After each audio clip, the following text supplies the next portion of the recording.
استغلوا عطلة يوم الأحد والعطلة الجامعية، حيث كانت الكلية شبه خالية من الأطر الإدارية والتقنية، وأحضروا في ساعات الصباح الباكر 3 آليات ضخمة شرعت مباشرة في عملية الهدم. وحسب مصدر مسؤول من داخل الجامعة، فإن عملية الهدم تمت دون أي إنذار قانوني مسبق، ودون علم إدارة الجامعة بأي إجراء قضائي، ما أثار استغراب الأطر الإدارية والأساتذة والطلبة، الذين فوجئوا باقتحام الحرم الجامعي وهدم مسجد الكلية الذي شيدته وزارة الأوقاف والشؤون الإسلامية منذ سنوات.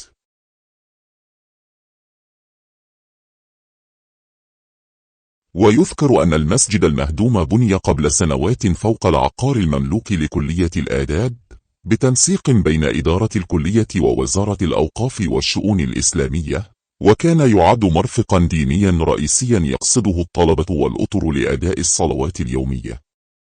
في انتظار صدور بيان توضيحي من طرف الشركة، إدارة الكلية عبرت عن استنكارها الشديد لما وصفته بسلوك لا يحترم حرمة المؤسسات الجامعية ولا قدسية أماكن العبادة، معتبرة أن ما وقع يدخل في خانة التعدي السافر على الملك العام. هكذا أصبح مسجد كلية الآداب والعلوم الإنسانية بمراكش بعد الهدم ديالو من طرف أحد المعيشين العقاريين